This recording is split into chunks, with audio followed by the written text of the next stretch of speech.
She just wanted to start over far away from the city, where mistakes and noise remained. But in the middle of the desert, where nothing living should be, she found old pipes going underground. Curiosity made her follow where they led, and what awaited her at the end changed her life forever. Subscribe to the channel, like the video, and write in the comments which city you are from. The wind that moved through the valley carried no scent of life, only dust and the faint, metallic dryness that seemed to hang forever in the air. For most people, it was a forgotten place, a stretch of parched land where the grass had long turned brittle and the soil cracked like faded porcelain. For Marina Lawrence, it was the only place that felt quiet enough to breathe. After the company had shut down the last hydroengineering project she'd spent 10 years building, she had stood in the middle of her apartment in the city and realized there was nothing left to hold on to. Her husband had left months before, taking with him the comfort of habit and the pretense of companionship. Her daughter was studying abroad, and even the hum of the city, once a steady companion, had begun to sound like static. She sold the last of her furniture, packed her books and tools, and drove toward the valley, following a half-remembered advertisement for an old house with working plumbing and a view of the hills.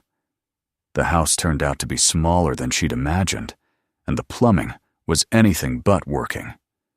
Pipes groaned when she turned the faucet, delivering only a cough of dust and a thin trickle of brown water. Still, there was something about the place, a slant of sunlight on the walls, the wide window facing the hills that made her stay. The first nights were hard, the silence pressed against her ears so heavily that she would find herself turning on the radio just to hear something human. But the silence always came back. Sometimes, lying awake in the dark, she would hear it. A low hum, deep and distant, like the faraway echo of machinery buried under the ground. It was steady and soft, almost like breathing.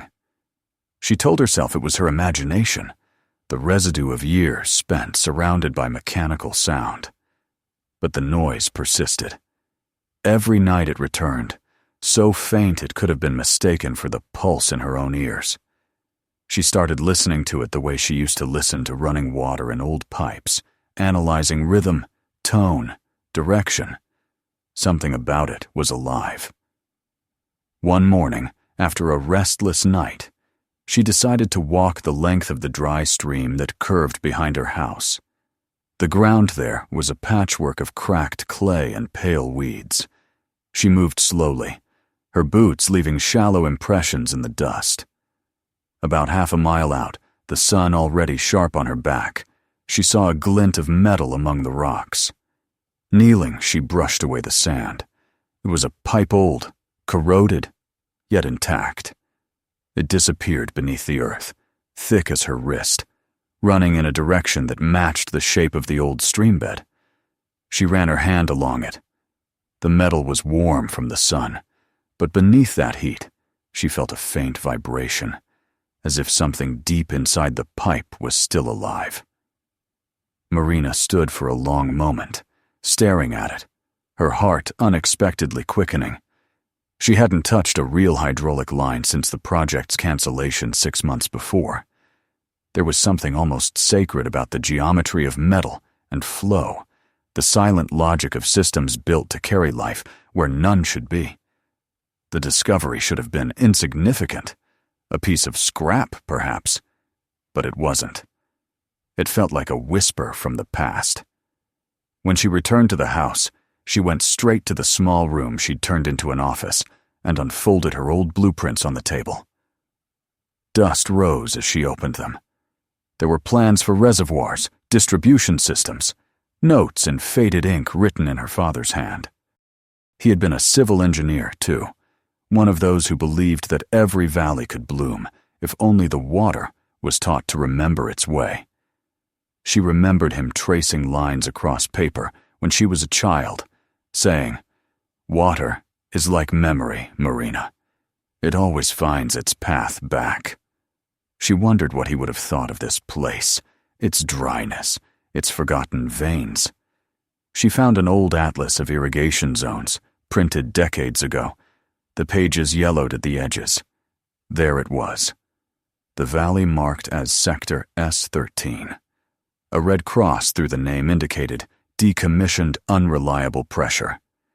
But as her eyes scanned the lines of the map, she realized something curious. The network of pipes drawn in fine blue ink ran directly beneath where her house now stood. That evening, as the sun sank behind the ridge, she went into the basement. The air was cool and smelled faintly of iron and mold. With a flashlight, she traced the wall until she found what she had half expected, a segment of the same pipe she'd seen in the field. It disappeared into the foundation, sealed with rust and silence. When she touched it, her palm tingled with the faintest echo of vibration. The sound beneath her floor returned that night stronger than before, a deep, slow rhythm that rose through the walls and seemed to settle inside her chest. She tried to sleep, but every time she closed her eyes, she heard it again. It wasn't random. It pulsed in intervals, like the breathing of something enormous and patient. By dawn, she had stopped pretending it was nothing. The next day, she unpacked her old work case from the trunk of her car. Inside were the tools of her trade, a pressure gauge, a portable flow sensor, and a small ultrasonic leak detector. They were dusty, but still functional. Kneeling beside the basement pipe, she fitted the sensor to the surface and watched the dial tremble. The reading was weak, but their faint pressure, just enough to prove the line wasn't empty. A rush of energy filled her veins. It wasn't just nostalgia. It was recognition, the feeling of purpose returning after months of drift. Somewhere, somehow, this system still carried a pulse. But how could it? The entire network had been declared dead half a century ago. She needed to trace it, to understand where it began and where it ended. Over the next few days, she followed the dry stream bed again, marking coordinates in a small notebook. The pipes surfaced occasionally under stones, behind a collapsed fence, half buried in dust. Each segment aligned perfectly with the map's faded lines. The further she went, the more signs she found. Old concrete caps, rusted valves, remnants of maintenance markers, with numbers almost erased by time. On the third day, she reached a rise at the edge of the valley. From there, the land stretched endlessly, an ocean of beige and ochre, shimmering under the sun. Her house was a small white dot below, the world she'd left behind, shrinking with distance. For the first time in years, she felt the strange calm that comes before discovery. That evening, back home, she spread her findings on the table. The readings were consistent, minimal but steady pressure. It meant one thing: the network was still connected to a source. She leaned over the map, tracing the line with her finger, and realized that the pipe ran toward the north ridge, where the land rose sharply into hills. There was nothing marked there now, but in the old notes she found a name. Station 2, deactivated 1979. Her pulse quickened. There had to be more up there. A pump, maybe. Or the remnants of one. And if there was still pressure, it meant someone or something had maintained it. She tried to tell herself she was only curious, that this was just an engineer's instinct to solve a riddle. But deep down, she felt something larger. A sense that she was being led, as if the land itself wanted her to remember. Night came slowly, heavy with heat. Marina sat by the open window, the darkness thick beyond the glass. The wind moved through the valley again, carrying that familiar low vibration. Only this time, she was sure it was not the wind. It came from below, rising through the floorboards like the heartbeat of the earth. She turned off the lamp and sat in the dark, listening. The rhythm steadied, deepened, and for a fleeting moment, She imagined the pipes beneath her house, stretching like veins under the soil, pulsing softly, waiting for someone to hear them again.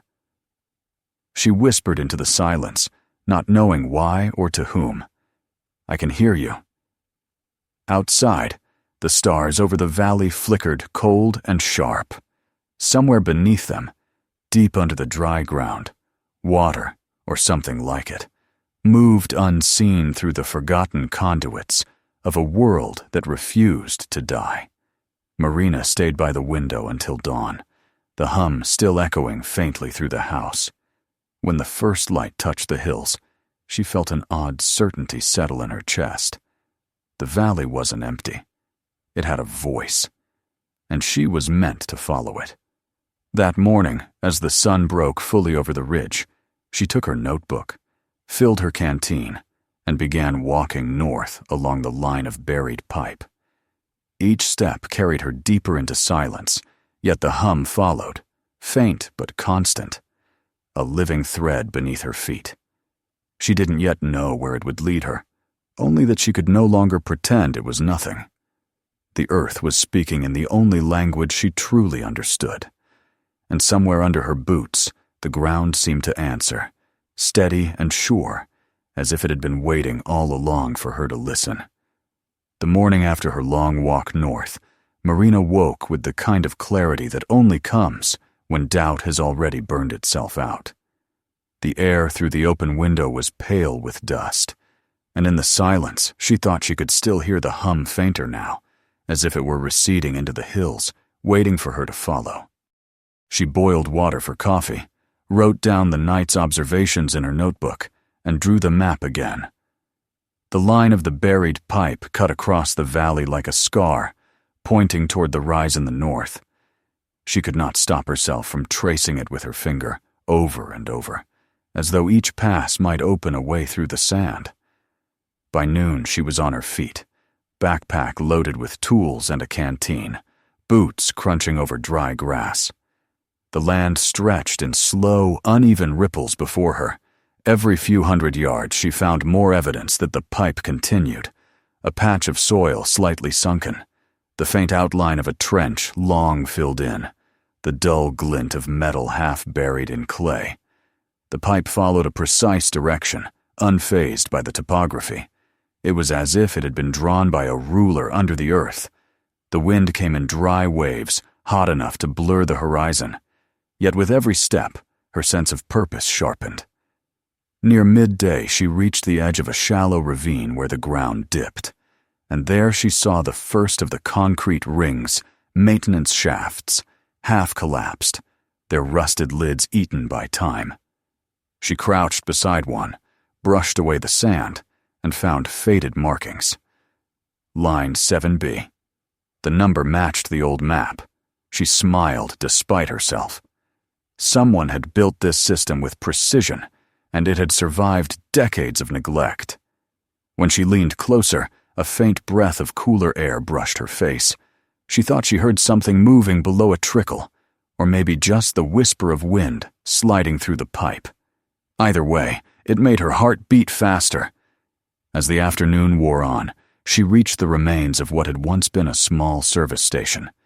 2 concrete walls, a collapsed roof, the skeleton of a steel ladder leading into darkness. She hesitated at the edge, then shone her flashlight down. The beam revealed a clutter of old machinery tanks, valves, and a control panel thick with dust. But there, in the center of it all, a single gauge stood intact. The needle trembled. It was faint, barely visible, but it moved. Pressure. She held her breath and counted the rhythm of its twitching. Something was pushing through those pipes, slow and stubborn, like blood through an old vein. She climbed down the ladder carefully, her boots slipping against the rusted metal. The air below was heavy, metallic, alive with echoes. The light caught glints of modern plastic among the decay, a water bottle, its label unpeeled, and beside it, an empty can of beans. She picked it up and frowned. The date on the bottom was recent. Someone had been here, The realization sent a pulse of unease through her. She turned in a slow circle, listening, but there was only silence, the deep, layered quiet of underground spaces. Still, she felt watched, as though the air itself remembered the weight of another presence. When she climbed back to the surface, the sky had turned the color of steel. A wind from the east rolled sand over the plain, and the light grew strange, thin and yellow. She paused, resting her hand on the lip of the shaft. The hum was louder now, distinct enough that she could feel it in her fingertips. She thought of her father then, of the stories he told her about the first irrigation systems he worked on. He used to say that when machines run long enough, they learn to speak. You only have to listen. The next morning she drove into town. The valley's single road was little more than gravel and weeds, and it took her nearly an hour to reach the small cluster of buildings that passed for a town center. The grocery store doubled as a post office. Behind the counter sat an old man with wire-rimmed glasses and a cap embroidered with the word Postmaster. His name tag read Henry. He greeted her with the slow politeness of someone unused to strangers. She bought bottled water, a few tins of food, then asked if he knew anything about the old irrigation network out in the valley. Henry tilted his head, thinking. "You mean those pipes? They've been there longer than I've been breathing," he said. Back in the day, they said it would make the land bloom, brought in engineers from the city. Then something went wrong, pressure issues, leaks. They shut it down before the drought hit hard. But I still see lights out there sometimes. Folks think it's miners or ghosts. He chuckled softly, but his eyes were curious. "You camping out that way?" "Just studying," Marina said too quickly. "Studying what's dead?" he asked. She smiled, not unkindly. Sometimes what's dead isn't finished. On the drive back, she couldn't stop thinking about what he'd said. Lights. Someone still went out there. That night, she sat by the window again, notebook on her lap, the valley breathing in its strange rhythm. The hum was unmistakable now, deeper, coming from the direction of the northern hills. She tried to pinpoint the intervals, counting seconds between pulses. It reminded her of the slow draw and release of a pump, struggling but alive. When the wind changed, the sound almost seemed to answer her. Just before midnight, she saw it, a thread of pale light above the ridge, faint but real. It shimmered for a few moments, then went dark. She waited, heart thudding, but it didn't return. Still, she knew what she had seen. Someone was out there. She packed a flashlight, a rope, and her instruments, then stepped into the night. The air was colder than she expected. Each step crunched against dry pebbles, and the stars seemed unnaturally sharp, their reflections scattered across the valley floor. She followed the faint incline until the ground hardened beneath her boots. There was a smell of dust and iron, and ahead, barely visible, the silhouette of a mound. When she reached it, she saw the outline of a concrete slab half buried in the sand. Her flashlight beam caught the edges of a round lid, cracked but solid. From beneath it came a low, steady vibration. Kneeling, she brushed the surface clean. The letters etched into the concrete were faded, but legible. Station 2. Her pulse quickened, the very same name she'd seen on the old map. She pressed her ear against the slab. The hum was there, rising and falling, mechanical and alive. It wasn't her imagination. She sat back, her breath unsteady. All around her stretched miles of lifeless ground, and yet below, something still worked, still remembered its purpose. The thought filled her with awe and unease in equal measure. Who could be keeping it alive? And why, after all these years, would they hide it? The wind rose suddenly, lifting her hair and scattering dust over the lid. It howled briefly through the ravine, carrying with it the faintest echo of metal, striking metal somewhere deep below. Then it was gone. The night returned to silence. Marina stayed there until the stars began to fade, and the horizon turned gray. She traced the rim of the slab with her fingers, feeling the subtle tremor beneath the stone. The hum wasn't constant. It pulsed in slow, irregular beats, as though something deep underground was breathing through the earth itself. When she finally rose, her knees stiff from kneeling, she glanced once more toward the valley below. The faint line of her house was barely visible in the distance, the roof glinting in the dawn. She realized how small it looked now, how far she had come in so short a time. She started back down the slope, marking the path in her notebook.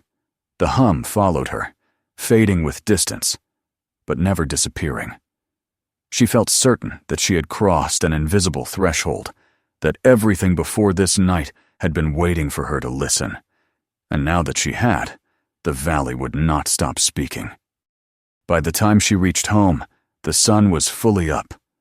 The window glass glowed orange with morning light. She stood for a long time on the porch, staring north, her mind alive with questions. The world beneath her feet was not as dead as it seemed. Somewhere below the sand, the old system was still breathing, and if she followed its pulse far enough, she knew she would find the heart. In the stillness of the house, she thought she heard it again, a low, insistent murmur from beneath the floorboards, like a voice too ancient to use words. It carried through the air, steady and unbroken, until it became part of her own heartbeat. And with that rhythm guiding her, she knew there was no turning back. For 2 days, Marina could not stop thinking about the concrete lid buried beneath the sand. The word station carved into it, burned in her memory like a half-remembered promise. It felt impossible to stay still in her house, knowing that something beneath the earth was alive, humming, waiting. The mornings passed in a haze of planning and preparation. She recharged the old flashlight, checked her tools twice, packed ropes, gloves, and a small first aid kit. At night, she barely slept. The hum beneath her floor seemed to sync with her heartbeat, merging into a slow rhythm that filled her chest with both fear and anticipation. She tried to convince herself that what she felt was professional curiosity, a leftover instinct from her years as an engineer. But she knew better. It was something older and deeper, the pull of memory, of connection. By dawn of the 3rd day, she could no longer resist. The air was cold enough to sting, and the hills ahead were still veiled in thin morning mist when she started walking, her backpack dug into her shoulders, the straps cutting through the fabric of her jacket. The world around her was silent, and the sky above the valley hung low and pale, the color of unpolished steel. She followed the trail she had marked in her notebook, her boots crunching through layers of sand, hardened by the wind. Each step brought her closer to the place where she had found the slab, and with it came a growing sense of inevitability, as though the valley itself was leading her back to where she belonged. When she reached the mound, the sun had risen high enough to bleach the landscape into flat light. The lid was half covered again by blown sand, but she could still see the etched letters. Station 2. They looked almost deliberate now, carved with a craftsman's precision, the grooves still sharp after decades. She knelt and brushed the surface clean with her gloves. Beneath the grit, she found a rusted ring and old handle welded into the edge of the slab. It took both hands and several attempts before it moved. The grinding sound of metal against stone tore through the stillness. A cloud of dust rose as the slab shifted, revealing a square opening dark as the inside of a cave. A metal ladder descended into the darkness. She leaned over and shone her flashlight down. The beam fell upon concrete walls, slick with condensation, then caught the glint of a large pipe running horizontally beneath the platform below. For a long moment she hesitated, her heart hammering in her chest. The air rising from the shaft was cool, carrying a faint smell of oil and wet earth, the scent of a place where machines had once lived. Then she gripped the ladder and began her descent. The rungs were slippery and cold under her gloves. The light wavered as she climbed down, its beams sliding over bolts and cables. The deeper she went, the more distinct the hum became. It wasn't uniform. It rose and fell in pulses, with soft mechanical undertones like breathing. The sound filled the narrow shaft, pressing against her eardrums until it seemed to vibrate inside her bones. At the bottom, she stepped onto a narrow platform that opened into a small chamber. The air was heavy and thick, the walls covered in patches of corrosion. Her light traced the shapes of old gauges, dials, and valves, their labels barely legible under layers of grime. Yet despite the decay, one gauge still trembled faintly, its needle alive. She approached it slowly, the beam of her flashlight catching on the faint shimmer of moisture running down the pipe. Her fingers brushed the metal. It was warm. She froze, barely breathing. The hum deepened, as though aware of her touch. Then, from somewhere beyond the chamber, she heard a sound, a low clang, followed by the faint hiss of pressure being released. It was so humanly deliberate that she jerked her hand back. For a few seconds, she stood motionless, the flashlight trembling slightly in her grasp. Then the silence returned, vast and absolute. There was a desk against the far wall, half collapsed, covered with papers that had yellowed into fragility. She swept the dust away carefully. The top sheet was filled with numbers, column after column of pressure readings, flow rates, and handwritten notes. The dates spanned decades. At the bottom of one page, she saw an entry from just a few weeks ago. The ink was fresh, the handwriting firm. Her breath caught as she traced the letters. Whoever had written it was alive and working here recently. She turned the page and found something even more astonishing, a photograph tucked between the sheets. The image showed a group of engineers standing in front of a reservoir, all smiling into the camera, their faces bright with youth and dust. One of them, standing slightly apart, was a man she recognized instantly. Her father. He was younger, maybe in his 40s, with the same thoughtful expression she remembered, the same crease at the corner of his eyes. She felt a sudden rush of heat in her chest, followed by a hollow ache. Her father had vanished during a government-funded irrigation project 20 years ago. The official report said an accident in a remote desert region. His body never recovered. Yet here he was, in a picture tied to this forgotten station. She sat down slowly, her knees weak. The hum seemed to deepen around her, as if responding to her thoughts. She picked up the photograph again. Behind the engineers, the shape of the reservoir wall matched the terrain above the northern ridge. Her father had worked here. That meant this station, this entire network, was part of the same project. The same dream he used to speak about when she was a child. A self-sustaining underground water system designed to feed the land during droughts. He used to call it the Second River. Her hands trembled as she turned back to the papers. The handwriting was the same. His handwriting. She would have known it anywhere. That slanted precision of numbers and letters. The last entry, dated only weeks before, read, "Pressure stable at 0.6. System breathing again. Keep it alive." Tears blurred the ink before she could stop them. It was impossible. He couldn't still be alive after all these years, and yet the evidence was right there in front of her. Or perhaps someone else had carried on his work, an apprentice, another engineer, a believer in his cause. Either way, his words had endured. Keep it alive. When she finally rose, her light caught something written on the concrete wall beside the desk. It was a short sentence scrawled in chalk, the letters large and uneven. If the sky forgets the rain, The earth will still remember." She whispered the words aloud, and her voice echoed back, soft and hollow. In that moment, she understood what she had stumbled upon. This wasn't just an abandoned network of pipes. It was a living monument, a buried heart still beating beneath layers of time and neglect. Her father's project had not died with him. It had continued in secret, sustained by unseen hands and faith in the idea that water could still return to this forsaken land. She spent hours exploring the tunnels branching off from the chamber. Some were collapsed, others open, lined with conduits and cables.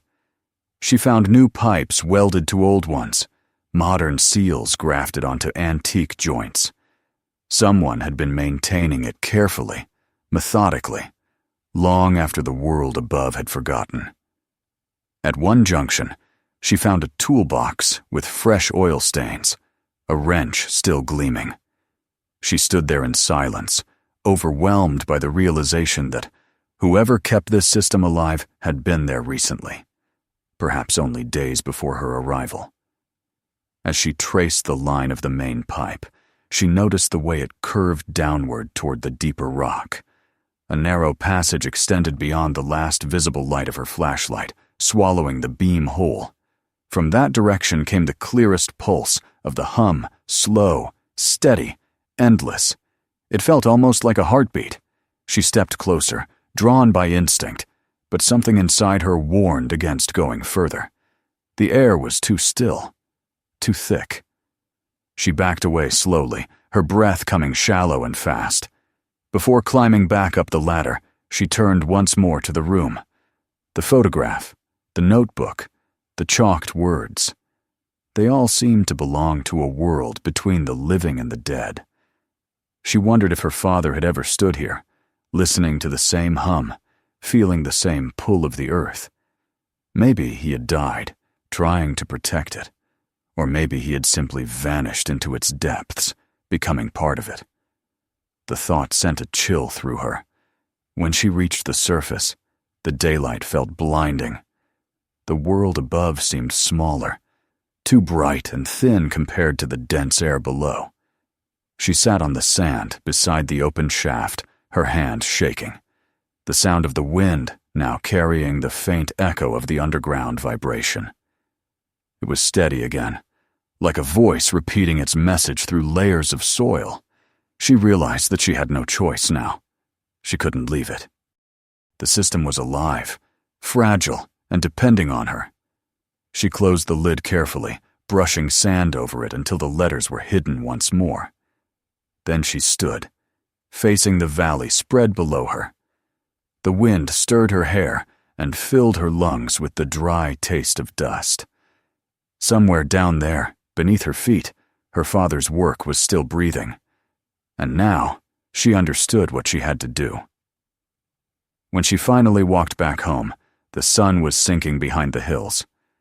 The hum followed her all the way down, no longer a mystery but a summons, a reminder that some inheritances aren't written on paper, but buried deep in the earth, waiting for those who can hear them.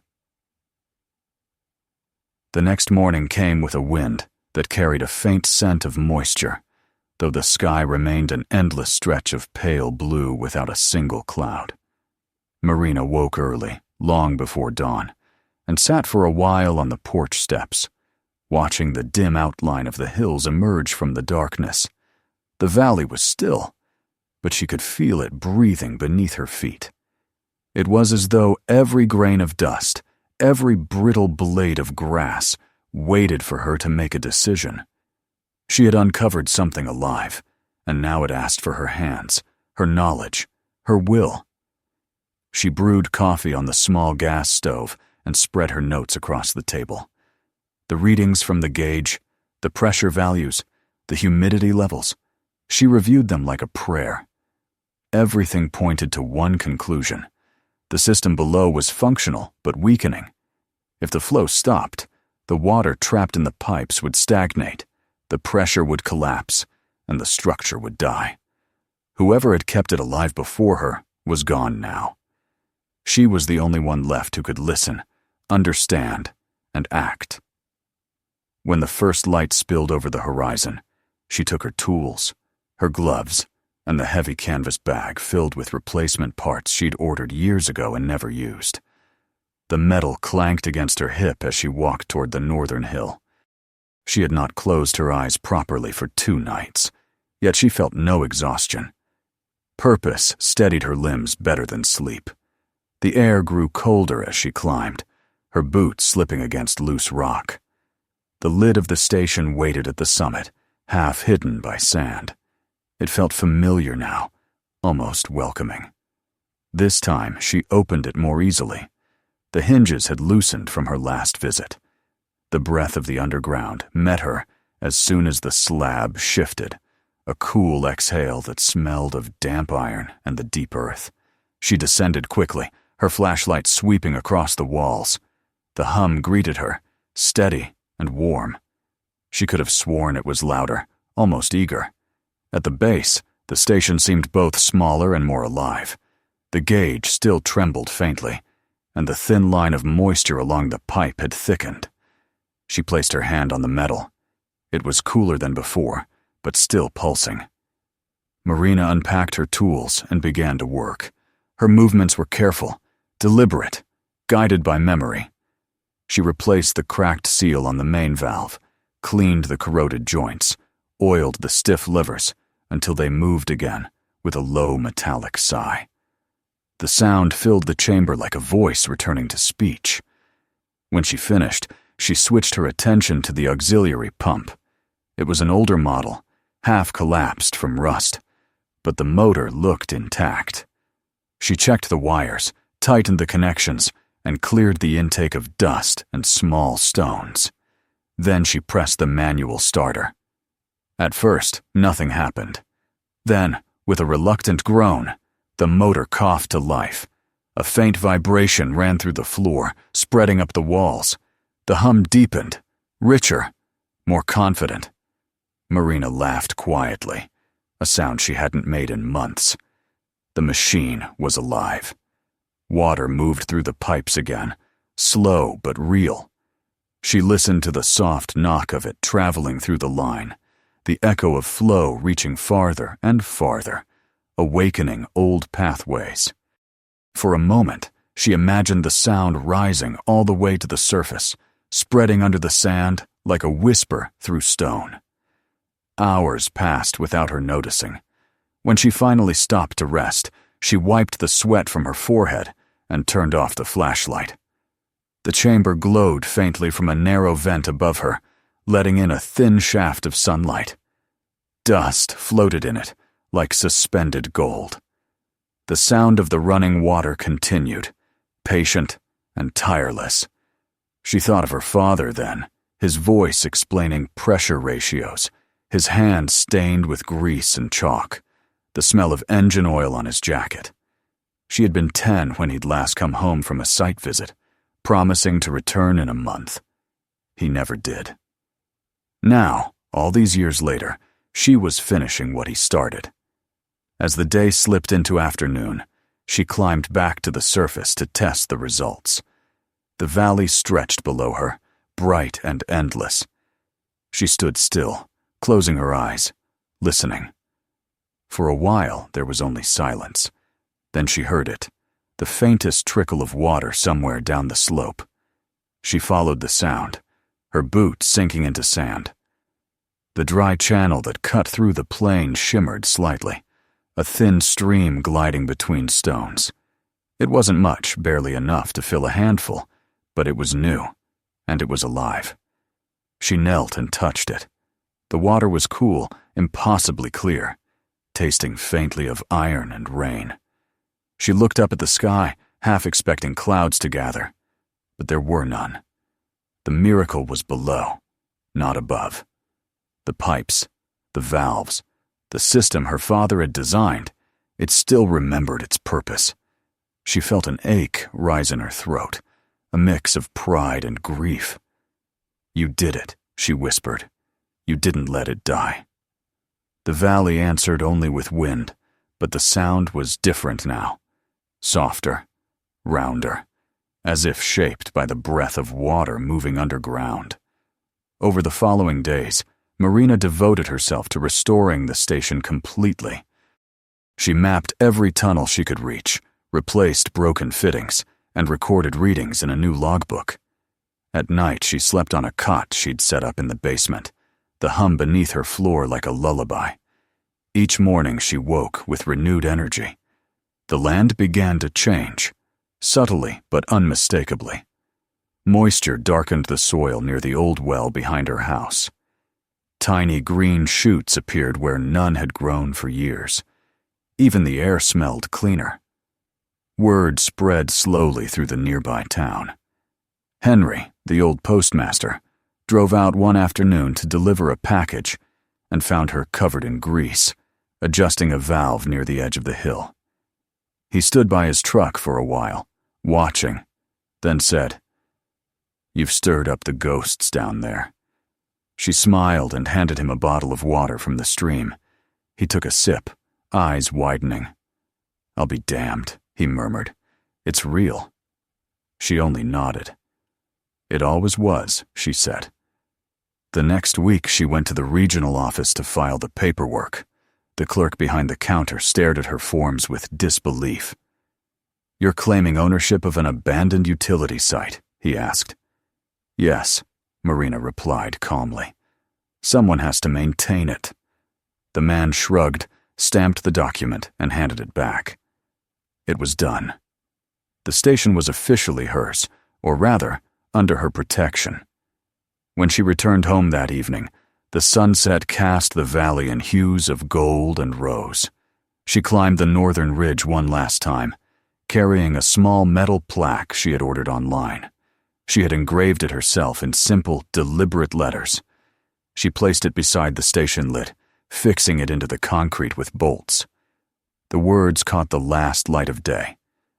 "If the sky forgets the rain, the earth will still remember." She sat beside it until the stars appeared.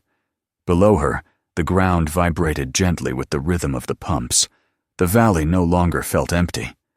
Somewhere beneath, water was flowing again, spreading through forgotten arteries, finding old wells, filling cracks in the stone.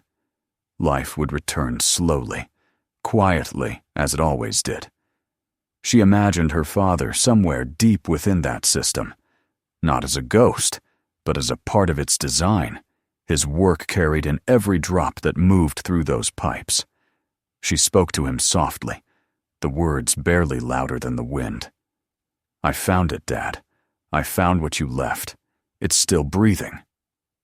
When she finally rose to leave, the night had cooled the sand to a pleasant chill. The moon was a pale coin above the ridge, and the valley shimmered faintly beneath it. She walked down the slope, her shadow long and thin against the rocks. At the edge of the plain, she stopped once more and looked back. The plaque glimmered in the moonlight, a small gleam of silver among the dunes. In the days that followed, she kept tending to the system, monitoring the flow, adjusting pressure levels as though caring for a living creature. The town began to send curious visitors, students, journalists, farmers, who remembered when the land still held promise. She told them only the simple truth, that the water had never left, only forgotten how to rise. They listened, skeptical at first, then awed when they saw the trickle for themselves. Some promised to help expand the restoration. Others simply thanked her and left, carrying stories that would soon become local legend. Marina didn't care about recognition. What mattered was the sound, the steady hum beneath her home, the quiet pulse of the station keeping time with her own heart. Each night she sat on her porch with a cup of tea, the stars wheeling overhead, and listened. The valley had found its voice again. The earth remembered, and through her it spoke. One evening, after weeks of work, she noticed something new. The old well behind her house, long sealed and dry, was glistening at the rim. She walked over and shone her flashlight inside. Water rippled faintly at the bottom, catching the light like glass. She laughed softly, a sound of wonder more than triumph. The system had reached here, back to where she lived. The circle was complete. That night, she sat by the open window. The same window where months ago she'd heard the first hum and thought it a ghost of her imagination. Now it was the heartbeat of her life. The pump below was running smoothly, the pipes whispering beneath the ground. She felt no loneliness anymore, no weight of loss. Everything she had lost, the city, her job, even her father, had led her here, to this quiet communion between memory and motion. As she drifted toward sleep, she thought of the water moving through the valley, reclaiming paths it had known long before humans gave it purpose. It didn't rush or demand, it simply persisted, patient as time. And in that persistence, Marina found peace. She had given it her hands, her knowledge, her breath, and in return, it had given her something she hadn't known she still needed, a reason to belong. The valley would change slowly, she knew.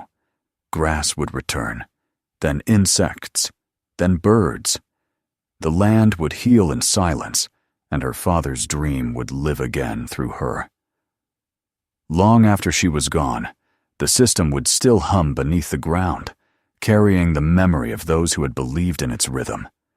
Marina closed her eyes. The wind outside shifted, brushing through the dry reeds like fingers through hair. Beneath it, the hum rose steady and deep, the sound of water moving where no one could see, the sound of life remembering itself. And in that gentle, endless music, she felt the world exhale, as if both the earth and she had finally come home. If you enjoyed this story, don't forget to subscribe and turn on notifications so you won't miss what comes next. Watch the other stories on the channel and share this video with someone who loves powerful, true-to-life tales. Your support helps these stories reach more people.